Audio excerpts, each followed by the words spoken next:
Welcome to my little corner of the internet, where we celebrate creativity and growth. Welcome, friends, to our video dedicated to William Shatner. Let's dive right in and uncover its wonders. Education equal McGill University. Occupation equal years active equal present works equal filmography. Spouse equal children equal 3, including Melanie. Relatives equal Joel Gretsch. Son-in-law. Awards equal full list. Honors equal officer. Order of Canada. Website equal. William Shatner, born March 22, 1931, is a Canadian actor. In a career spanning 7 decades, he is best known for his portrayal of James T. Kirk in the Star Trek franchise, from his 1966 debut as the captain of the Starship Enterprise in the second pilot of the first Star Trek television series to his final appearance as Captain Kirk in the 7th Star Trek feature film, Star Trek Generations, 1994. Shatner began his screen acting career in Canadian films and television productions before moving into guest starring roles in various U.S. television shows. He appeared as James Kirk in all the episodes of Star Trek, the original series, 21 of the 22 episodes of Star Trek, the animated series, and the first 7 Star Trek movies. He has written a series of books chronicling his experiences before, during and after his time in a Starfleet uniform.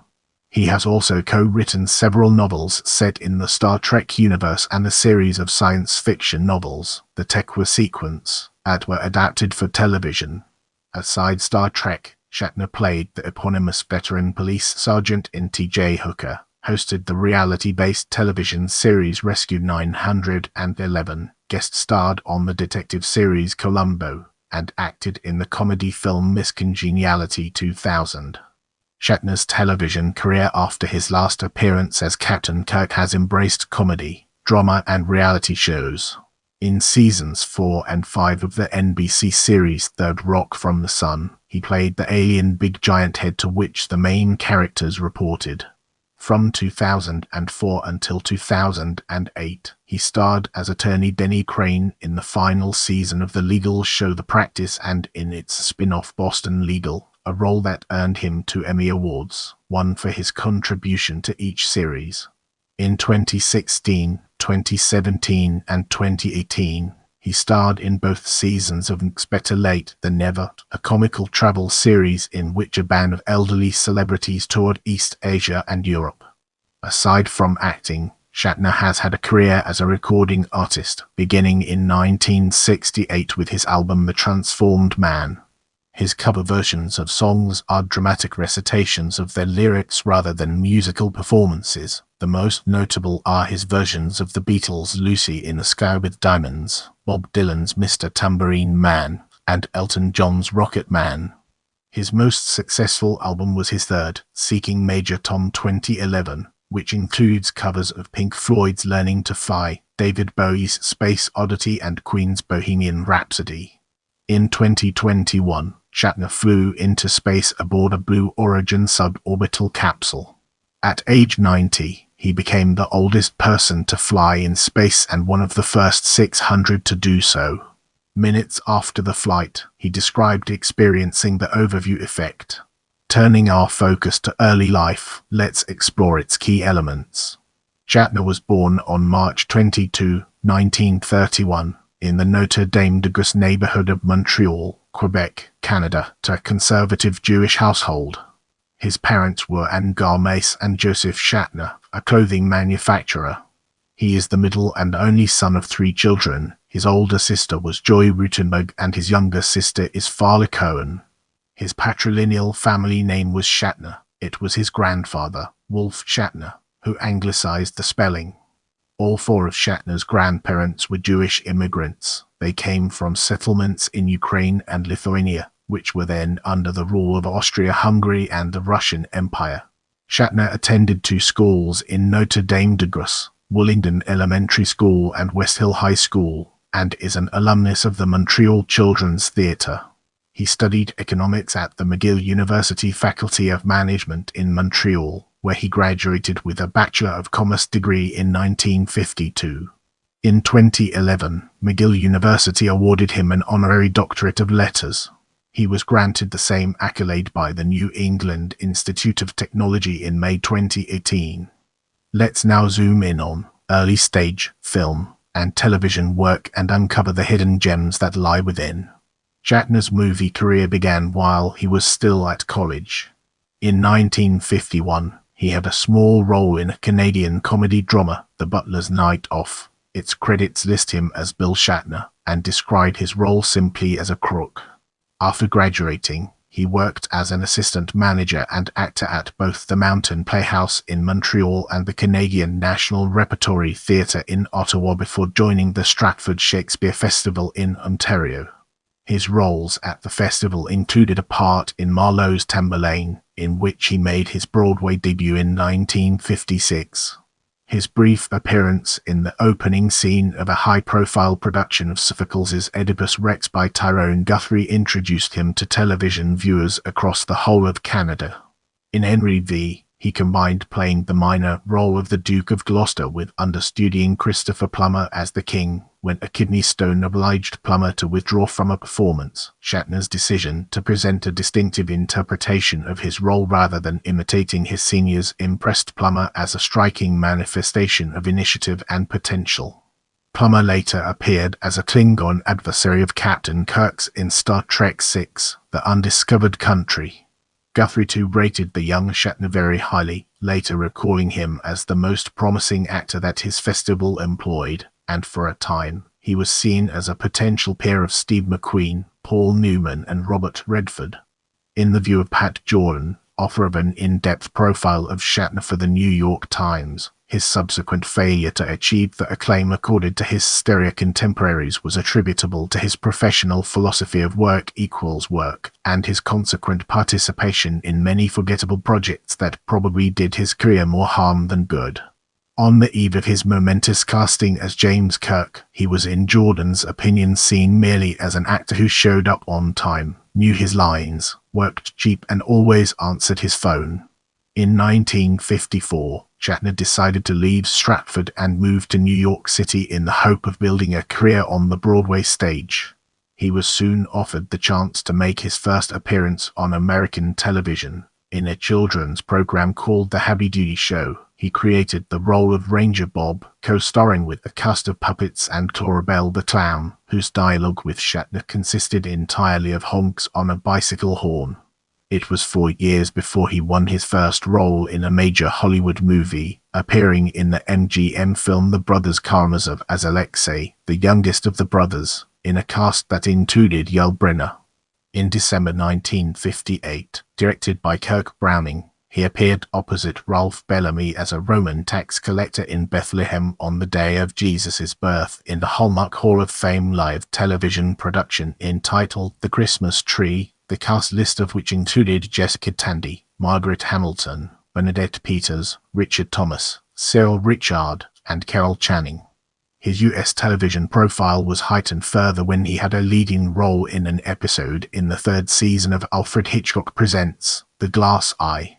Right thumb operator Shatner Archie Goodwin, left and Kurt Cashner Nero Wolfe in the aborted 1959 CBS television series Nero Wolfe in 1959. Shatner received good reviews in the role of Lomax in The World of Susie Wong on Broadway.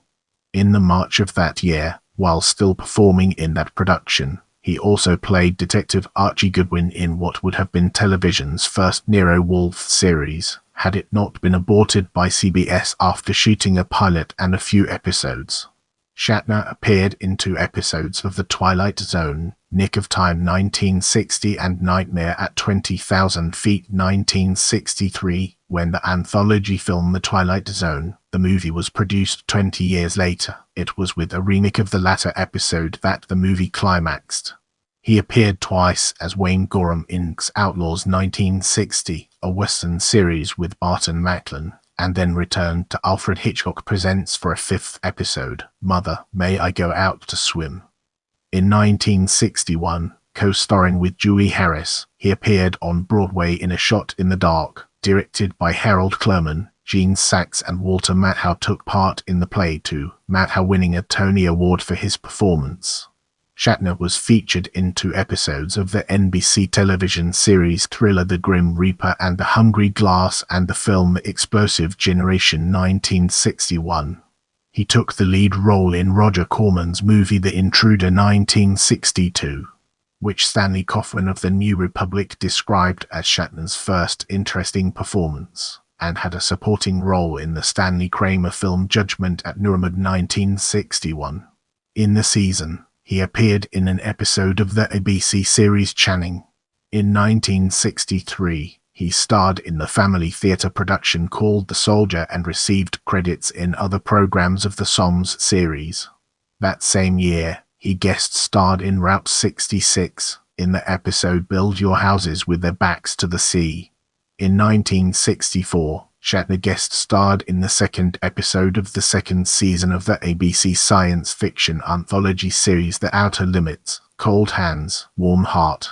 Also that year, he appeared in an episode of the CBS drama The Reporter. He stuck in his thumb and played a supporting role in the Western feature film The Outrage, a remake of Akira Kurosawa's Rashomon starring Paul Newman, Lawrence Harvey, Claire Bloom, and Edward G. Robinson. 1964 also saw Shatner cast in an episode of The Man from UNCLE that featured Leonard Nimoy, later to be his co-star in Star Trek. 1964 saw him too as the titular Alexander in the pilot for a proposed series called Alexander the Great alongside Adam West as Clonder. The series was not picked up, and the pilot remained unaired until 1968, when it was repackaged as a TV movie to capitalize on the fame that West and Shatner had won in the interim. Shatner hoped that the series would be a major success, but West was apparently unsurprised by its failure to proceed, later castigating the pilot for one of the worst scripts I have ever read and recalling it as one of the worst things I've ever done. In 1965, Shatner guest starred in 12 O'Clock High as Major Kurt Brown in the episode I Am the Enemy. In the same year, he had the lead role in a legal drama, For the People, starring as an assistant district attorney married to a woman played by Jessica Walter. Ironically, it was only the show's cancellation after its 13-episode first season that allowed him to walk onto the bridge of the Enterprise the following year. Shatner starred in the 1966 gothic horror film Incubus Esperanto, Incubo, the second feature-length movie ever made with all dialogue spoken in Esperanto. He also starred in an episode of Gunsmoke in 1966 as the character Fred Bateman. He appeared as attorney-turned-counterfeiter Brett Schuyler in a 1966 episode of The Big Valley, Time to Kill. In 1968, he starred in the little-known spaghetti western White Comanche, playing both the white hat character and his black hat evil twin, Johnny Moon, a virtuous half-Comanche gunslinger, and Nota, a bloodthirsty warlord. Now, it's time to shift gears and explore Star Trek on television. Shatner was cast as Captain James T. Kirk for the second pilot of Star Trek, titled Where No Man Has Gone Before. He was then contracted to play Kirk for the remainder of the show, and he sat in the captain's chair of the USS Enterprise from 1966 to 1969. During its original run on NBC, the series achieved only modest ratings, and it was cancelled after 3 seasons and 79 episodes. Plato's Stepchildren, aired on November 22, 1968. Had Shatner a footnote in the history of American race relations. A kiss that Captain Kirk planted on the lips of Lieutenant Ahura Nichelle Nichols is often cited as the first example of a white man kissing a black woman on scripted television in the United States. In 1973, Shatner returned to the role of Kirk, albeit only in voice, in the animated Star Trek series, which ran for 2 seasons and 22 episodes. In this segment, we'll be unraveling the complexities of overcoming typecasting and exploring its multifaceted nature. In the early years, in the immediate aftermath of the cancellation of Star Trek in 1969, Shatner experienced difficulty in finding employment, having become somewhat typecast as James Tiberius Kirk. With very little money and few acting prospects, he lost his home and was for a time so poor that he was reduced to living in a truck bed camper in the San Fernando Valley. He refers to this part of his life as that period, a humbling time during which he would take any odd job, including small party appearances, in order to support his family. Shatner's film work in this phase of his career was limited to such B-movies as Roger Corman's Big Bad Mama 1974, the horror film The Devil's Reign 1975, and Kingdom of the Spiders 1977. On television, he made a critically praised appearance as a prosecutor in a 1971 PBS adaptation of Saul Levitt's play The Andersonville Trial, and was also seen in major parts in the movies The People 1972 and The Horror at 37,000 Feet 1973. He had a starring role too in the Western-themed secret agent series Barbary Coast during 1975 and 1976, and appeared as a guest of the week in many popular shows of that decade, including Columbo, Ironside, Kung Fu, Mission Impossible, The Rookies, and The $6 Million Man. One of the special skills that Shatner was able to offer to casting directors was an expertise in a martial art. He was taught American Kenpo karate by the black belt Tom Bleecker, who had in turn been trained by the founder of American Kenpo, Ed Parker. To supplement his income from acting, Shatner performed as a celebrity guest in a multitude of television game shows, among them Beat the Clock, Celebrity Bowling, The Hollywood Squares, Match Game, Tat Littles, and Mike Stokey's Stump the Stars. His curriculum vitae in this genre included several visits to the $10,000 Pyramid and its more generous sequels, shows in which contestants attempted to guess a word or phrase with the help of hints from a famous partner. Shatner's contributions to the Pyramid series included a week-long matchup that pitted him against Leonard Nimoy in an event billed as Kirk vs. Spock. In a 1977 episode, he perpetrated a blunder that has been preserved on YouTube. At the climax of the show, attempting to guide his partner to the phrase "things that are blessed," he blurted out the word "blessed" instead of, as he had intended, citing the Virgin Mary. His mistake meant that the contestant paired with him was automatically disqualified from receiving what would have been a prize of $20,000. Shatner was so furious at himself over his error that he leapt out of his chair, picked it up, and threw it out of the show's iconic winner's circle. During an Archive of American Television interview, Richard Dawson disclosed that when Mark Goodson was considering whom to employ as the host of the pilot of Family Feud 1976, he would have chosen Shatner if had not been intimidated into awarding the position to Dawson by a threat from Dawson's agent. Advertising agencies also played a part in helping Shatner through his post-Kirk doldrums. Among the television commercials for which he was hired were spots promoting General Motors' Oldsmobile brand, Promise Margarine, the British Columbia-based supermarket chain SuperValue, and its Ontarian equivalent, Loblaws. Canadian viewers became familiar with the former hero of Starfleet, reassuring them that at Loblaws, more than the price is right. But, by gosh, the price is right. Let's now shift our focus to Star Trek movies and T.J. Hooker and explore the ways in which it shapes our perspective. After Star Trek was cancelled, it acquired a cult following among people watching syndicated reruns of the series, and Captain Kirk became a cultural icon. Fans of the show so-called Trekkies began organizing conventions where they could meet like-minded enthusiasts, buy Star Trek merchandise, and enjoy question and answer sessions with members of the show's regular cast. Many of the actors who had crewed the Enterprise became frequent guests at these events, Shatner included. In the mid-years, noting the growing appetite for Star Trek, Paramount began pre-producing a sequel show, Star Trek Phase 2, in which they planned to present new, younger actors alongside the stars of the original series. However, astounded by the enormous success that George Lucas's film Star Wars achieved in 1977, the studio decided that Star Trek would earn them more money if the next adventure of the Enterprise took place not on television but in theaters. Shatner and all the other original Star Trek cast members returned to their roles when Paramount produced Star Trek, the motion picture, released in 1979.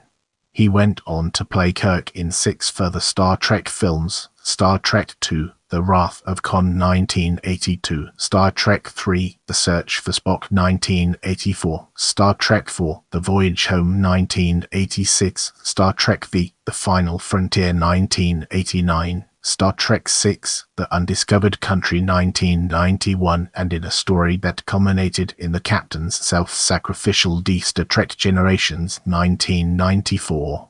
His final appearances as James Tiberius were in the movie sequences of the video game Starfleet Academy 1997, in a 2006 DirecTV advertisement that used footage from Star Trek VI, The Undiscovered Country, and at the 2013 Academy Awards, in which he reprised the role for a comedic interlude with the show's host, Seth MacFarlane. Although the resurrection of Star Trek from oblivion only came about because of the enthusiasm of Trekkies, Shatner's attitude towards them is not uncritical. In a much-discussed 1986 Saturday Night Live sketch about a Star Trek convention, he advised a room full of Trekkies to get a life. The comment was an apt summary of the view of his fans that he had expressed in several interviews. Their adoration of him took unwelcome forms almost from the beginning of his time as Captain Kirk. As early as April 1968, a group of them attempted to tear his clothes from him as he left 30 Rockefeller Plaza. His amusement at the behavior of the lunatic fringe of his admirers was reflected in the romantic comedy movie Free Enterprise 1998, in which he contributed a caricature of himself to a film that satirized some Trekkies' Kirk idolatry. He also mocked the cavalier, almost superhuman, persona of Captain Kirk in the films Airplane 2, the sequel 1982, and National Lampoon's Loaded Weapon 1 1993. In 1982, Shatner was once again the leading character of a high-profile television show when he was cast as a veteran Los Angeles police sergeant in T.J. Hooker. Running for 5 seasons and 91 episodes until 1986, the series partnered Shatner with Heather Locklear and James Darren, later to be a recurring cast member of the third live-action Star Trek show, Deep Space Nine. The success of T.J. Hooker led to Shatner's hosting the popular dramatic reenactment series Rescue 911 from 1989 to 1996. His career diversified further in the years when he began working as a director, taking charge of many episodes of T.J. Hooker.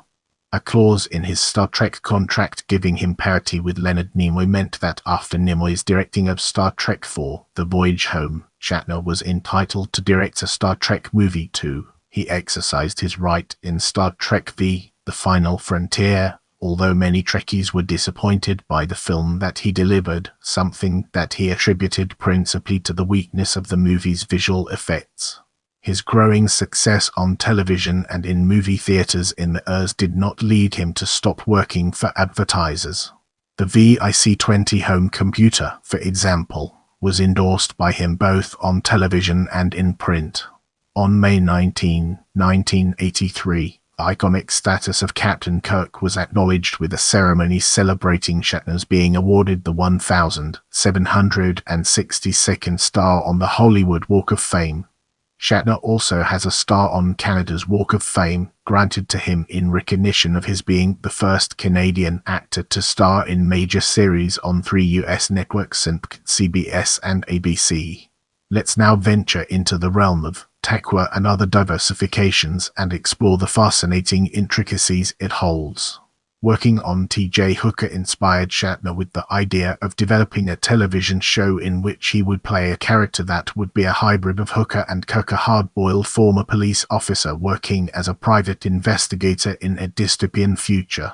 When the production of Star Trek V was delayed by a Writers Guild strike, Shatner began transforming his initial concept into a novel, assisted by an established author of pulp science fiction, Ron Goulart. Goulart described his contribution to Shatner's endeavor as merely that of an advisor, but Shatner credits him with rewriting. The first fruit of their collaboration, TekWar, was published in 1989 and launched a sequence of books that sold hundreds of thousands of copies. The novels led to 4 TekWar television movies, in which Shatner played not the lead character but his boss, Walter Bascom. Shatner reprised the role in the television series that followed, as well as directing several episodes of it himself, but its run on the United States of America network, Sci-Fi, and Canada's CTV was brief. In December 1989, Shatner took part in the British television series This Is Your Life, a show in which a celebrity is ambushed by the host and then taken to a studio for the story of his life to be told in the stream of anecdotes related by his acquaintances. Shatner's episode began with Michael Aspel taking him by surprise on the set of the Starship Enterprise at Universal Studios in Hollywood. In 1994, Shatner revisited Columbo to play the murderer of the week in the episode Butterfly in Shades of Grey. In 1995, he narrated Peter Curran's documentary film Trinity and Beyond, the atomic bomb movie, and his TekWar franchise expanded into the world of computer games with a first-person shooter release, William Shatner's TekWar. In 1996, an episode entitled I, Tooth saw him guest starring in Will Smith's television show, The Fresh Prince of Bel-Air. He narrated a television miniseries shot in New Zealand, A Twist in the Tale 1998. In the television series Third Rock from the Sun, Shatner appeared in several episodes as the Big Giant Head, a high-ranking officer from the same alien planet as the Solomon family who becomes a womanizing party animal on Earth. The role earned Shatner an Emmy Award nomination. In the late years, Shatner became closely associated with the travel website Pricelinkum, appearing in many television commercials for the company as a pompous caricature of himself. He has said that while it is true that his work for Priceline earned him stock options, reports that they are now worth hundreds of millions of dollars are exaggerated. He was also the chief executive officer of the Toronto, Ontario-based CORE Digital Pictures, a special effects studio that operated from 1994 to 2010. In May 1999, Simon & Schuster published Shatner's book Get a Life, a memoir of his experiences with Trekkies, as well as anecdotes about Star Trek conventions. The book features interviews with some of the most devoted fans of the Star Trek franchise, including conversations with several Trekkies who regard the show not just as entertainment but as philosophically significant. As we progress through this video, let's now turn our gaze towards further films and Denny Crane. In the Sandra Bullock comedy movie Miss Congeniality 2000, Shatner played the supporting role of Stan Fields, the co-host of the Miss United States pageant. His future Boston legal co-star Candice Bergen took part in the film too. Shatner also appeared in Miss Congeniality 2, Armed and Fabulous 2004, in which Stan Fields is kidnapped in Las Vegas together with the winner of the pageant of the previous year. Life imitated art in Gary, Indiana in 2001, when Shatner visited the town to host the Miss United States of America pageant for real. In Osmosis Jones 2001, a high-concept satirical movie that blended live action with animation, Shatner voiced Mayor Flaming. The film depicted the cells and microbiota of a human body as the citizens of a community, the city of Frank, governed by an egoistic politician who prioritizes his convenience and political self-interest over the welfare of his public. In Groom Lake, released the following year, Shatner repeated his Star Trek feat of directing and starring in a movie based on a story of his own invention, a film exploiting the interest in Area 51 kindled by The X-Files, and co-starring a young Amy Acker, later best known as a regular colleague of Joss Whedon. In 2003, Shatner appeared in Brad Paisley's celebrity and online music videos along with Little Jimmy Dickens, Jason Alexander and Trista Wren. He also had a supporting role in the comedy Dodgeball, a true underdog story 2004, which starred Ben Stiller and Vince Vaughn. In the October 2004 issue of Star Trek Communicator, Manny Coto, one of the producers of Star Trek Enterprise, revealed that he was planning a 3-episode story arc guest starring Shatner, but the cancellation of the series shortly afterwards meant that Shatner was denied the opportunity to take part in it. After David East, Kelly saw Shatner's commercials. He brought Shatner on to the final season of the legal drama The Practice. According to Pat Jordan, Shatner's Emmy Award-winning role, the eccentric but highly capable attorney Denny Crane, was essentially William Shatner the man, playing William Shatner, the character playing the character Denny Crane, who was playing the character William Shatner.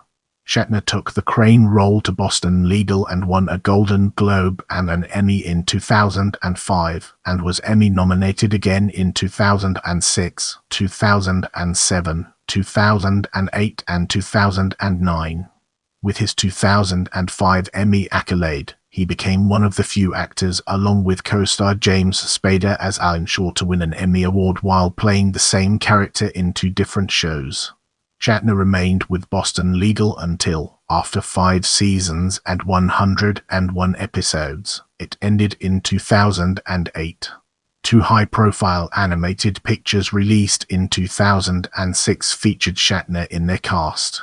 In DreamWorks' Over the Hedge, he voiced Ozzy, an opossum. In Walt Disney's The Wild, he had the role of the movie's villain, Koza, a megalomaniacal wildebeest.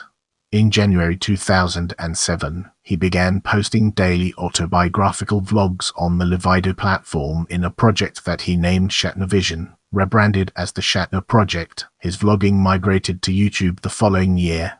In December 2008, he experimented with the chat show genre in the humorous Shatner's Raw Nerve, which aired until March 2011.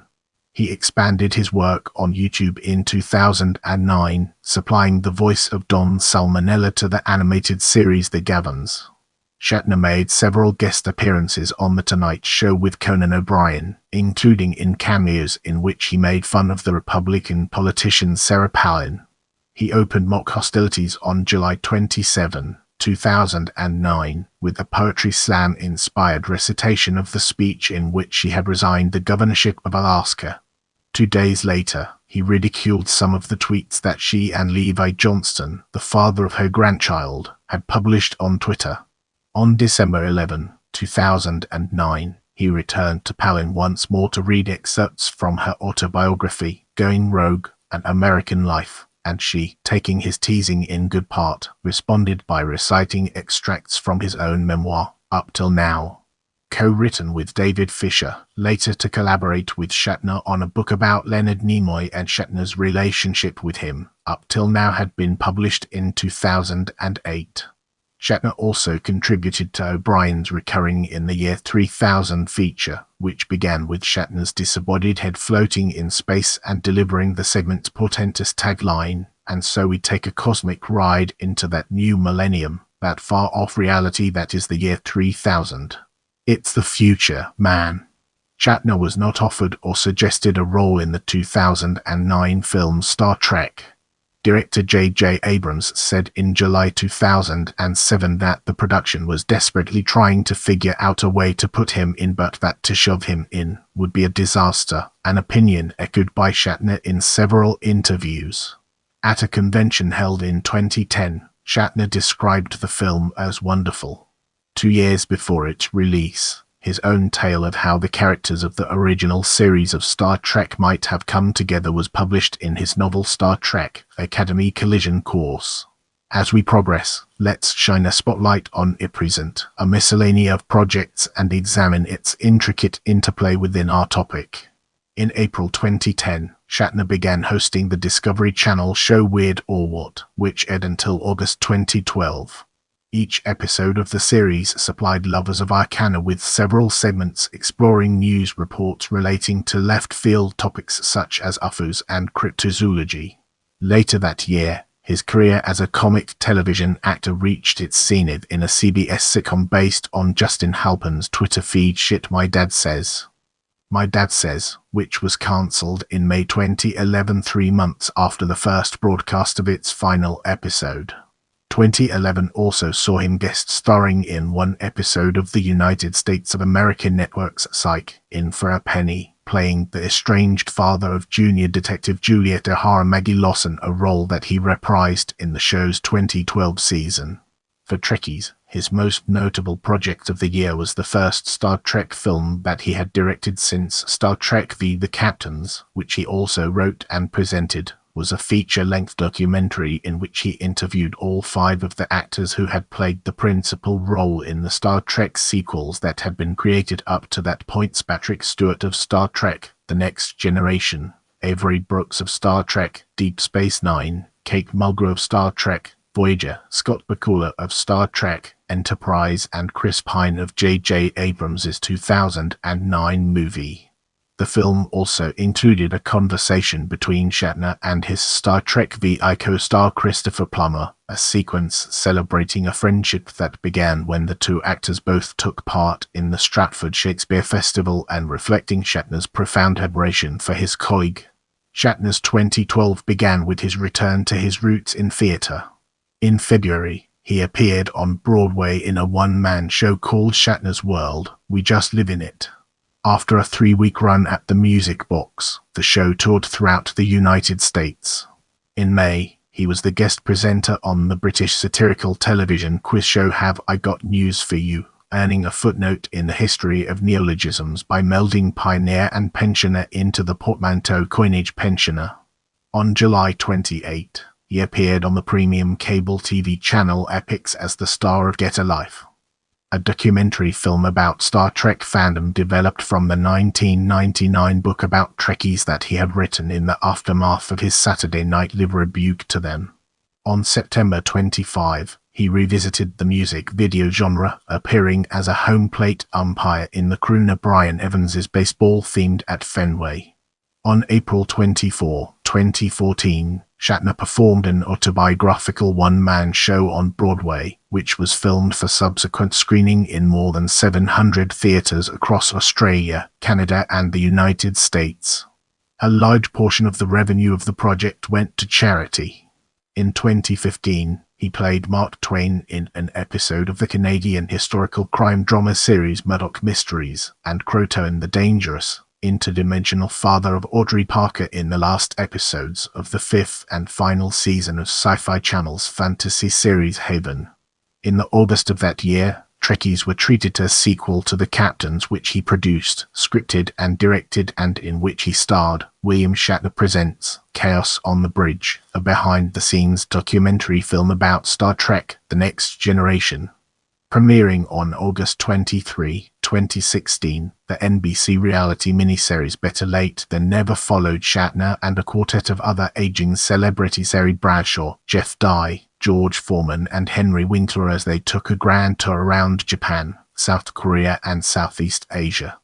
Shatner joked that Bradshaw, famous as a quarterback with the Pittsburgh Steelers, was putty in my hands. Another new enterprise that he launched that year was Shatner Singularity, a publisher of comic books, which has a list including the graphic novel Stanley's God Woke by Lee and Mariano and Fabian Nicieza. The book won the 2017 Independent Publisher Book Award's Outstanding Books of the Year Independent Voice Award. Shatner's most notable television work in 2017 was in the 2nd season of Better Late Than Never. A preview episode of December 11, 2017, was followed by an official season premiere on the New Year's Day of 2018. His equestrian enthusiasm found an outlet in the animated children's show My Little Pony: Friendship is Magic, where in the 7th season episode The Perfect Pair, he supplied the voice of Grandpere, the estranged maternal grandfather of Applejack and her siblings. He announced his participation in the series in a Twitter post quoting one of its catchphrases, and disclosed that he was himself a so-called brony, one of the show's devotees. 2017 also saw him appearing in a second music video with Brian Evans, this time promoting Evans's cover of the Dolly Parton song Here You Come Again. Shatner became the focus of political controversy in 2021, when it was revealed that a popular science documentary show that he would host, I Don't Understand with William Shatner, was scheduled to be aired on RT, formerly known as Russia Today, from July 12. Its editor-in-chief, Margarita Simonyan, said that Captain Kirk has come over to the good side. Criticized by a Russian journalist for his involvement with the government-controlled outlet, Shatner branded his accuser a hypocrite and compared his contract with RT to the arrangement through which the channel had acquired the right to broadcast American football games. 4 days after the Russian invasion of Ukraine on February 24, 2022, Shatner issued a statement via Twitter expressing unqualified support for the Ukrainians in the resistance that they were mounting against their assailants. On March 2, he withdrew from his show, citing the invasion as his reason for doing so. RT America ceased transmitting altogether on March 3. Also in 2021, Shatner starred in the film Senior Moment, which co-starred Jean Smart and Christopher Lloyd. The movie was released in March 2021 on the same week Shatner turned 90. In 2022, Shatner competed in Season 8 of The Masked Singer as Knight, depicted as a knight riding a golden goose. A running gag is that the golden goose that Knight rides keeps trying to attack Nick Cannon. He was eliminated in the first episode alongside Eric Idle as Hedgehog and Chris Kirkpatrick as Hummingbird. Shatner hosted and executive produced The Unexplained on History from 2019 to 2023. Since its premiere, the show has received very negative reviews from critics. Writing in Irish film critic Thomas Tunstall reported that the show's subject matter runs all over the board, as if designed for an audience with attention deficit disorder. Though Shatner enthusiastically poses many questions, he provides far fewer satisfactory answers than he should, perhaps by design in order to retain a sense of mystery. Professor Sarah Parker criticized the show's presentation of archaeology. She labeled it as horribly racist and wrote, "As it turns out, a great archaeological mystery is a code phrase for we are too lazy to read or even Google, and honestly, racism is far easier than admitting non-white people we are brilliant innovators. Let's zoom in on the Transformed Man and other albums and understand its implications." Shatner made his recording debut in 1968 with the release of an album titled The Transformed Man. It offered readings from classic plays followed by dramatically inflected recitations of the texts of thematically related popular songs, both set against a background of instrumental accompaniment. Among the hits that Shatner covered were Bob Dylan's Mr. Tambourine Man and the Lennon and McCartney song Lucy in the Sky with Diamonds. Shatner would stay loyal to his idiosyncratic talk-singing style from this album throughout his recording career. In 1977, a performance that Shatner had given during a tour in 1971 was released on a Lamley Records double album, William Shatner Live. The bill of fare included him reminiscing about his work on Star Trek and reading excerpts from Edmund Rostand's Cyrano de Bergerac, H.G. Wells's The War of the Worlds, and Bertolt Brecht's Galileo. A year later, the recording was reissued by another company, again as a double LP, now titled William Shatner Live, Captain of the Starship. Devoid of Star Trek branding because of licensing restrictions, the album's sleeve was decorated with a photograph of Shatner brandishing an upturned camera tripod in the style of Jim Kirk going into battle with a phaser rifle. Shatner's second studio album did not materialize until over 30 years after his first, Has-Been, was released in October 2004. Produced by Ben Folds, it included a number of songs co-written with Folds and arranged by him, as well as a cover of the pulp hit Common People performed with Joe Jackson. Seeking Major Tom followed in October 2011. Initially announced by Shatner under that title on February 4, it was later promoted by him as Searching for Major Tom before reverting to the name that he had given it originally. Shatner's colleagues on the project included several notable musicians: the country star Brad Paisley, Zakk Wylde of Black Label Society, Peter Frampton, Brian May of Queen, Steve Howe from Yes, John Wetton from King Crimson and Asia, Ritchie Blackmore from Deep Purple, Alan Parsons and Bootsy Collins of Parliament Funkadelic. Astronautically themed and with a general flavor of heavy metal, the album featured covers of Pink Floyd's Learning to Fly, David Bowie's Space Oddity and Queen's Bohemian Rhapsody. Shatner's 15-track album Ponder the Mystery, produced by Billy Sherwood, was issued in October 2013. Among the musicians who contributed to it were Mick Jones, Simon House, Steve Vai, Aldi Meola, Steve Howe's Yes colleague Rick Wakeman, Joel Van Drugen Broek, Edgar Winter, Nick Turner, Vince Gill, Edgar Froese, Robbie Krieger, Dev Koz, George Duke, and Zoot Horn Rollo. The record's credits attributed all its music to Sherwood and all its song texts to Shatner. Shatner's first venture into the country music genre, Why Not Me, appeared in August 2018 with a new partner in the form of Jeff Cook, best known as a founding member of the American band Alabama. Released on the Heartland Records Nashville label, this album also included guest vocals by Neil McCoy, Home Free, and Cash Creek. A holiday collection, Shatner Claus, appeared in October 2018, with Shatner now aided and abetted by Iggy Pop, Henry Rollins, Todd Rundgren, Billy Gibbons, and others. Shatner's ninth album, The Blues, was released on October 2, 2020, and reached the #1 slot of the Billboard Blues chart 15 days later. A 10th album, Bill, was announced by Shatner on August 26, 2021, and released on September 24. As well as recording his own series of discs, Shatner has taken part in other artists' releases too. Ben Folds' 1998 album Fear of Pop, Volume 1 features Shatner on 2 tracks, In Love and Still in Love. Jamie Halliday, the founder of Audio Antro, named the former as his favorite song of all time.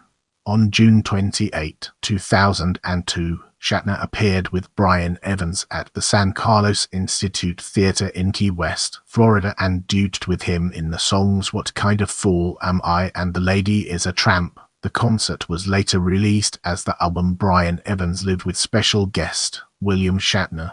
In 2005, he was heard in the track 64 Go on the Lemon Jelly album 6495.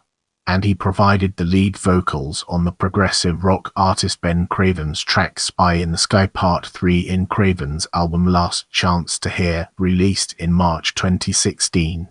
Among the music videos for other artists that featured him were one for Ben Folds' Landed, in which he played the part of a producer, and 2 for Brad Paisley, one promoting Celebrity and the other Online, with the latter containing a meta reference in which Shatner appeared to be heartbroken when told that he could not sing.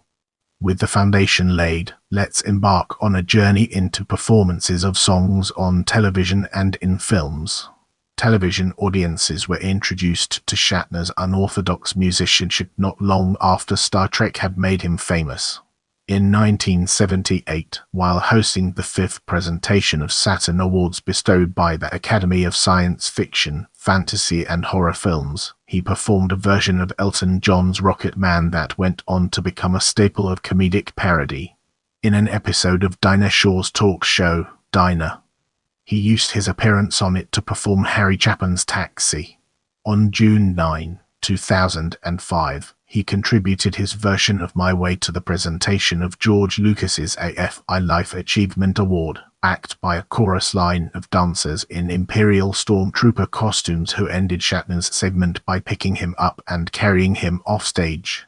On December 11, 2005, he launched Comedy Central's Last Laugh 2005 with a skit in which he appeared as a Lucifer celebrating how well the year had gone from the point of view of hell. On March 29, 2006, TV Land aired a Shatner-centered episode of their Living in TV Land series subtitled William Shatner in Concert. The program featured footage of him working with Ben Folds on Has Been, and included a sequence in which he performed with Folds' band and Joe Jackson. It climaxed with a defiant rendition of Lucy in the Sky with Diamonds that was punctuated by him giving the finger. To promote his biography channel talk show Shatner's Raw Nerve, he guest-hosted World Wrestling Entertainment's flagship show WWE Raw on February 1, 2010, and performed several wrestlers' entrance theme songs. In the 4th episode of his sitcom, My Dad Says, his character, Ed Goodson, delivered a Shatner-style karaoke treatment of Right Said Fred's I'm Too Sexy. In the same scene, a waitress asked Ed if he wanted to tackle Rocket Man and he answered not tonight. On November 4, during a television appearance on The Lopez Tonight Show, he performed a cover of CeeLo Green's song Fuck You. Several of the movies in which Shatner participated featured him in a musical context. In the closing scene of Free Enterprise, He recited an oration of Mark Antony's from Julius Caesar over a rap delivered by the Rated R, a duet listed in the movie's credits as No Tears for Caesar. In Miss Congeniality, he performed the song Miss United States, which was included in the movie's soundtrack album. He contributed the voice of Buzz Lightyear to the Star Command anthem to Infinity and Beyond in the 2000 film Buzz Lightyear of Star Command, The Adventure Begins. In 2007, one of Shatner's albums, was taken up by the writer and choreographer Margot Sappington, notable for her work on O. Calcutta, as the basis for a dance project, Common People, created for the Milwaukee Ballet. Shatner attended the premiere of the work and arranged for it to be filmed. The resulting feature documentary, William Shatner's Gonzo Ballet, was favorably received when it was unveiled at the Nashville Film Festival on April 17, 2009. In addition to treating songs with apparently serious intent, Shatner has sometimes offered performances which, like many passages from his memoirs, are exercises in self-mockery. Instances include his versions of the 5 nominees in the Best Song from a Movie category at the 1992 MTV Movie Awards. He also mined this vein of self-deprecating comedy as the linchpin of Priceline's television advertising campaign. In one commercial for the company, he joined with his frequent collaborator Ben Folds in an ironic version of the Diana Ross hit Do You Know Where You're Going To? Now, let's shift our perspective and explore Space Shuttle Discovery from a different angle. Ever since its Apollo 15 lunar mission, NASA has woken up its astronauts with specially tailored recordings. On March 7, 2011, the crew of STS-133 on the Space Shuttle Discovery began their last day docked to the International Space Station with Alexander Courage title theme for Star Trek and Shatner reciting an adapted version of the show's famous introduction, Space, the Final Frontier. These have been the voyages of the Space Shuttle Discovery. Her 30-year mission to seek out new science, to build new outposts, to bring nations together on the final frontier, to boldly go and do what no spacecraft has done before. In this section, we'll be deep diving into 2021 spaceflight, unraveling its complexities and uncovering valuable insights. Shatner took part in Blue Origin's second suborbital human spaceflight, Blue Origin NS-18, on October 13, 2021.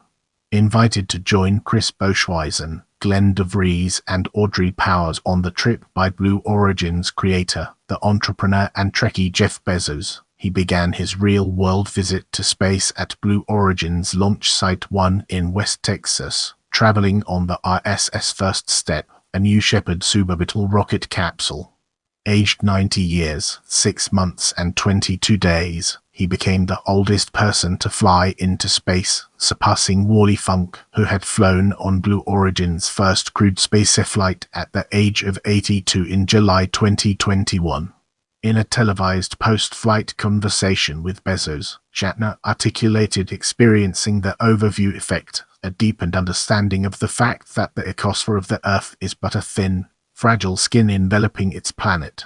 Now, let's redirect our focus towards personal life and discover its significance in our narrative. From the Prater Shatner Center with Brent Spiner and Levar Burton in 2010, Shatner dislikes watching himself perform. He says that there are episodes of the original Star Trek television show that he has never seen, and he is just as averse to watching his performance in Boston Legal. He has claimed that the only Star Trek movie that he has screened is the one that he directed and so necessarily viewed when it was being edited, Star Trek The Final Frontier, although in his 1993 book Star Trek Memories, he recalls how disappointed he felt when he attended the premiere of the first Star Trek movie, Robert Wise' Star Trek, the motion picture. Shatner is a longtime US resident and has a green card. Let's now venture into the realm of family and explore the fascinating intricacies it holds. Shatner has been married 4 times. His first wife was a Canadian actress, Gloria Randin Rabinowitz, whom he married on August 12, 1956. The couple had 3 daughters, Leslie born in 1958, Elizabeth born in 1961 and Melanie born in 1964. Shatner left Rand while acting in Star Trek, the original series, after which he divorced her in March 1969. Shatner's second wife was Marcy Lafferty, the daughter of the television producer Perry Lafferty. Lasting from 1973 to 1996, their marriage was Shatner's longest, but did not produce any children. Shatner's third wife was Nerine Kidd, whom he married in 1997. Returning home at around 10 p.m. on August 9, 1999, he found her lying lifeless at the bottom of their backyard swimming pool. She was 40 years old. Once an autopsy had revealed that her blood contained both alcohol and diazepam, the coroner decided that the cause of her death was accidental drowning, and the Los Angeles Police Department, agreeing that there was no evidence of foul play, closed its file on the case. Speaking to the press shortly after his wife's death while visibly still in a state of shock, Shatner said that she had meant everything to him and described her as his beautiful soulmate. He urged the public to support Friendly House, a non-profit organization that helps women to rebuild their lives after trying to free themselves from alcoholism or other forms of drug addiction. He later told Larry King in an interview that my wife, whom I loved dearly and who loved me, was suffering with a disease that we don't like to talk about, alcoholism. And she met a tragic ending because of it. In his 2008 book Up Till Now, the autobiography, Shatner disclosed how Leonard Nimoy, himself no stranger to alcoholism, had done his best to try to avert the tragedy that Kidd's affliction threatened. In 2000, a Reuters story reported that Shatner was planning to write and direct The Shiva Club, a dark comedy about the grieving process inspired by his wife's death. Shatner's 2004 album has been included a spoken word piece, What Have You Done?, that describes his anguish upon discovering Nine's body. In 2001, Shatner married Elizabeth Anderson Martin. In 2004, she co-wrote the song together on Shatner's album Has Been. Shatner filed for divorce from Elizabeth in 2019. The divorce was finalized in January 2020. Get ready to uncover the mysteries surrounding relationships with other actors as we navigate its intriguing terrain. Shatner first appeared on screen with Leonard Nimoy in 1964 when both actors guest starred in an episode of The Man from UNCLE, the Project Strider's Affair. Much like their characters on Star Trek, Shatner and Nimoy had a professional rivalry that developed into a close friendship. After the show's cancellation in 1969, they reunited in Star Trek, the animated series, and they also worked together on both the $20,000 Pyramid and T.J. Hooker. In 2016, Shatner revealed that despite their long and affectionate relationship, he and Nimoy had not spoken to each other in the 5 years before his death the year before. Nimoy spoke about their mutual rivalry during the Star Trek years. On an episode of that A-series biography, where it was also divulged that Nimoy was Shatner's best man at his wedding with his fourth wife Elizabeth, Nimoy said, "Bill Shatner holding the stage. No, not the Bill Shatner I know." When Nimoy died in 2015, Shatner said, "I loved him like a brother. We will all miss his humor, his talent, and his capacity to love." Although Shatner was unable to take part in Nimoy's funeral due to other commitments, his daughters attended in his place, and he celebrated his friend's life in an online memorial.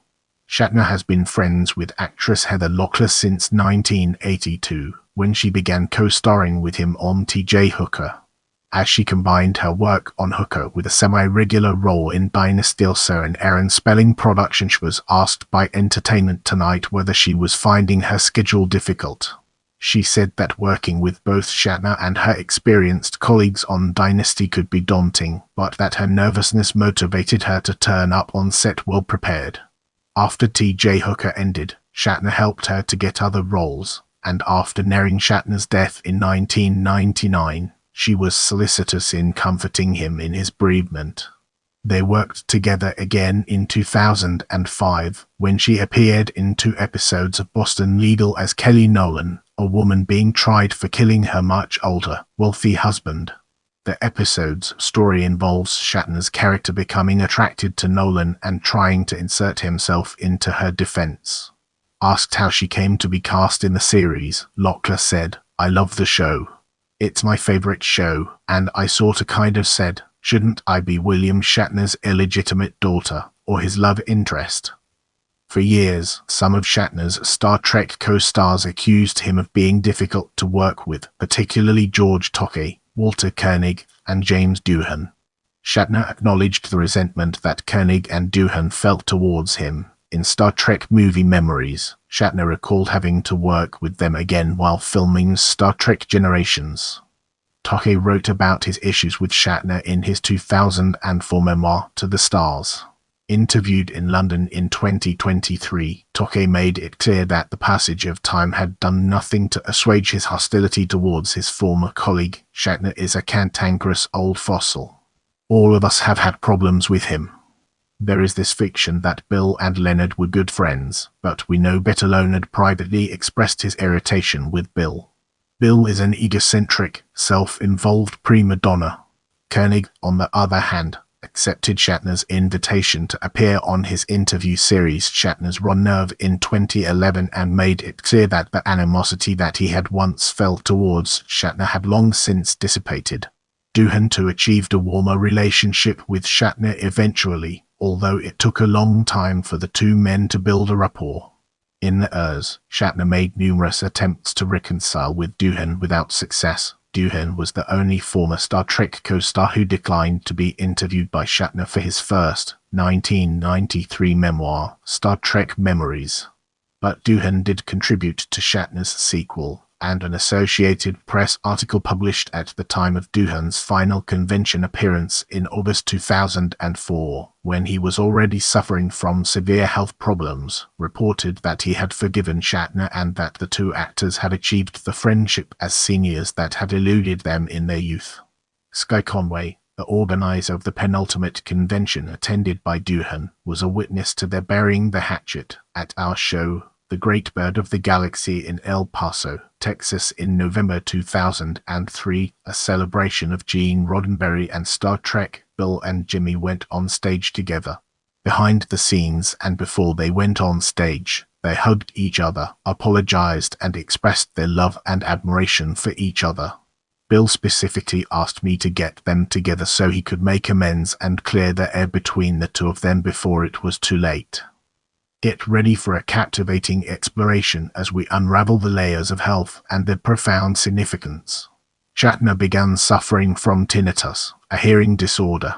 Researchers think that tinnitus can be triggered by exposure to very loud noise, and Shatner believes that his falling prey to it might be the result of a pyrotechnical accident that happened during the shooting of the 1967 Star Trek episode Arena.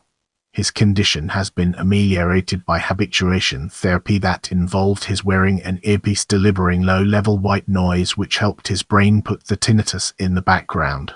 He is a supporter of a tinnitus charity, the American Tinnitus Association. Shatner revealed in 2020 that he suffers from swollen joints and various age-related aches and pains. He treats his discomfort with cannabidiol oil, a dietary supplement extracted from cannabis. Let's now shift gears and explore work with horses through a critical lens, uncovering its strengths and weaknesses. In his spare time, Shatner enjoys breeding and showing American saddlebreds and quarter horses. He rode one of his own mares, Great Bells of Fire, in Star Trek Generations. He has a 360-acre farm near Versailles, Kentucky, named Belle Reed Farm from the French Beaubrave. Beautiful Dream. Belle Reed was the name of Blanche Dubois and her sister Stella's family home in a streaker named Desire, where he raises American saddlebreds.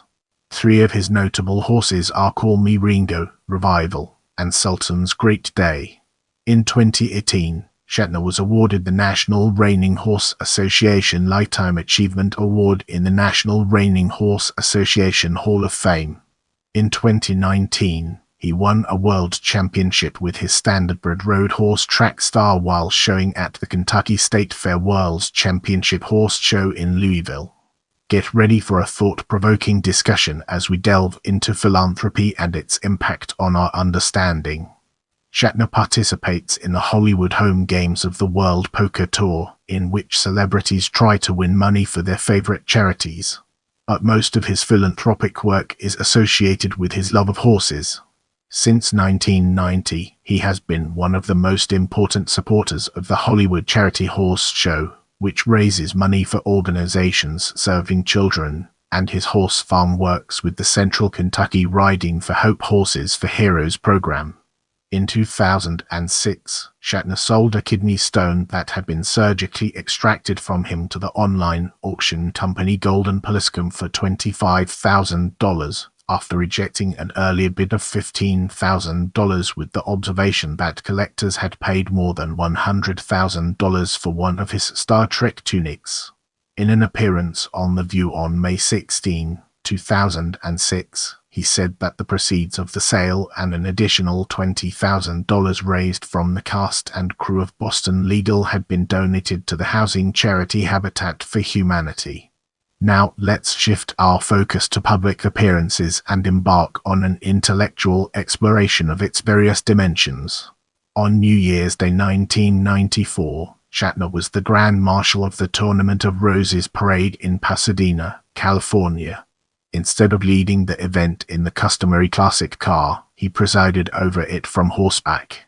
He also took part in the coin toss before the subsequent 80th Rose Bowl college football game. The teams vying for Rose Bowl honors that year were the University of Wisconsin Badgers and the University of California Los Angeles Bruins. The Badgers beat the Bruins by 20 years later. He discharged the duties of a Grand Marshal again at an event in his native Canada, the 102nd Calgary Stampede. Many of Shatner's public appearances reflect Captain Kirk's status as one of science fiction's best-known icons. In September 2016, for example, the organizers of the Salt Lake Comic Con invited him to attend their event as their special guest.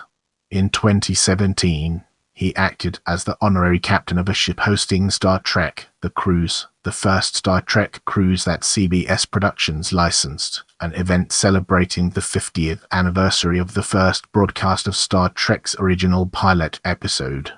Shatner was dismayed that the cruise offered its customers an opportunity to swim with dolphins, and petitioned the CEO of the Norwegian cruise line through PETA not to include dolphins in the program of their 2018 cruise. The exploitation of any species for profit and entertainment would have violated the Prime Directive.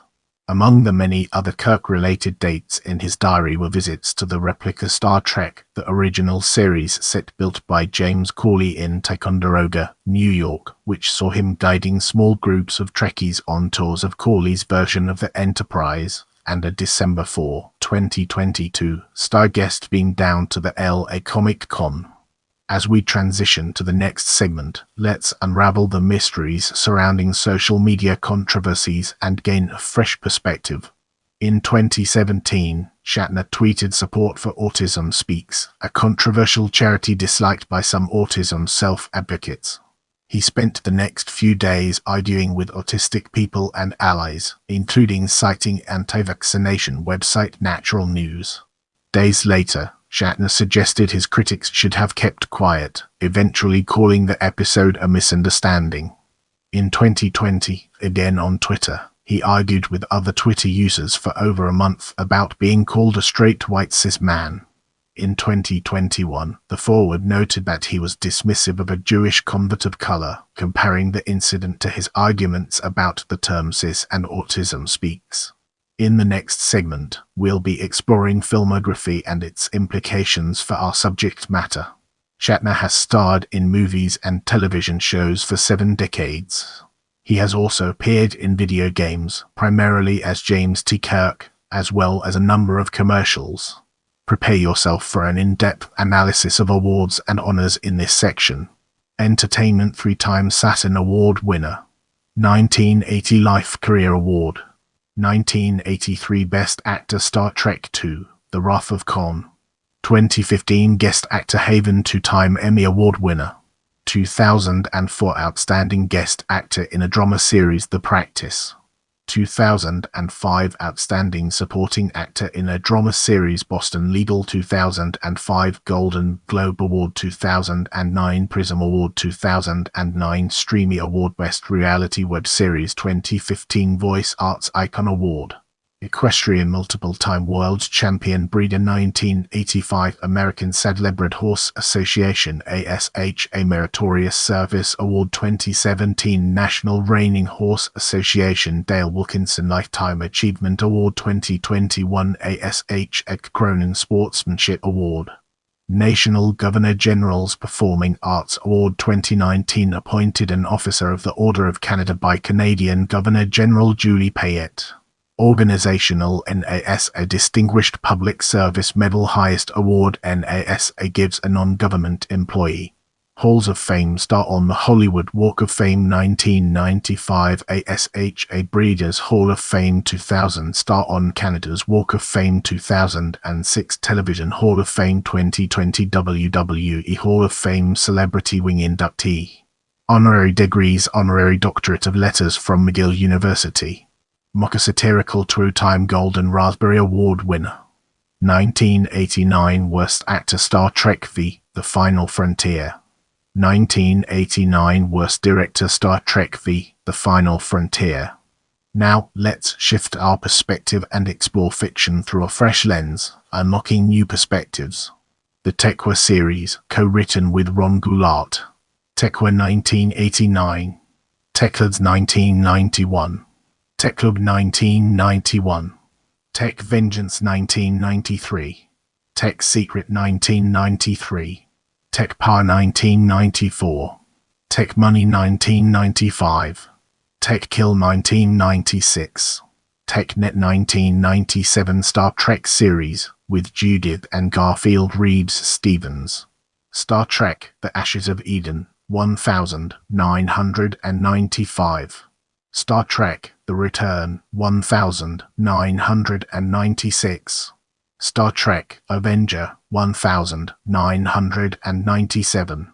Star Trek Spectre 1998. Star Trek Dark Victory 1999. Star Trek Preserver 2000. Star Trek Captain's Peril 2002. Star Trek Captain's Blood 2003.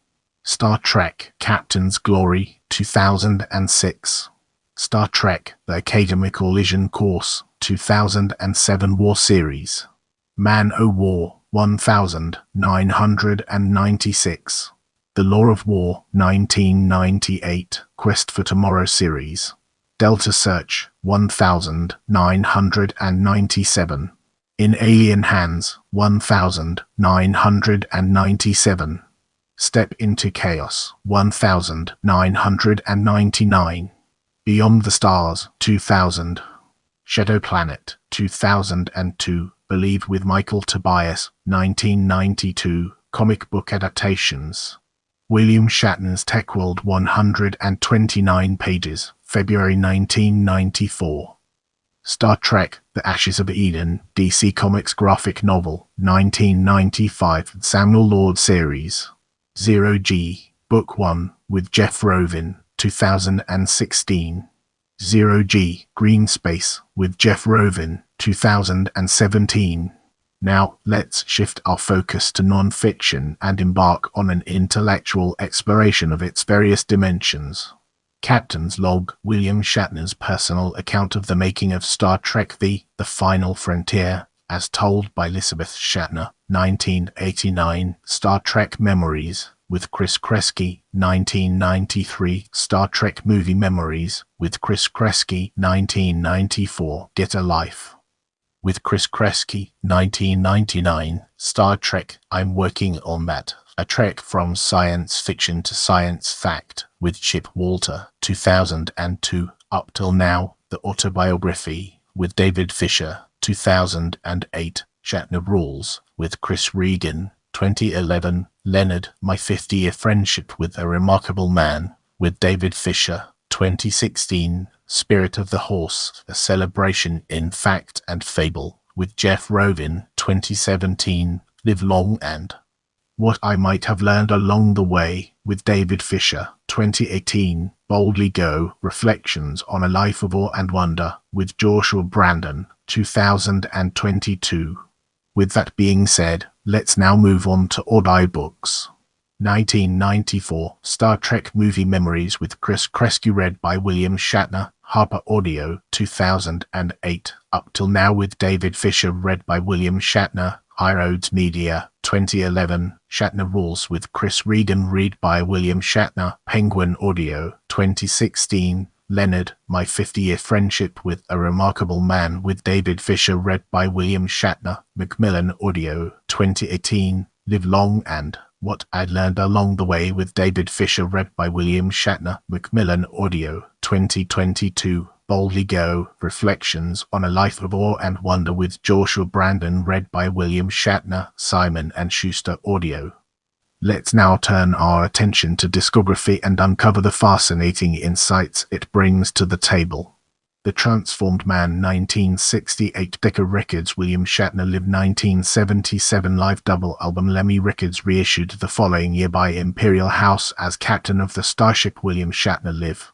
Spaced Out, The Very Best of Leonard Nimoy and William Shatner, 1996 compilation album. Universal includes 7 tracks from The Transformed Man plus 17 tracks by Leonard Nimoy. Has been 2004. Produced and arranged by Ben Folds. Guest artists include Folds, Joe Jackson, Amy Mann, Lemon Jelly, Henry Rollins, Adrian Bello, and Brad Paisley. Shout!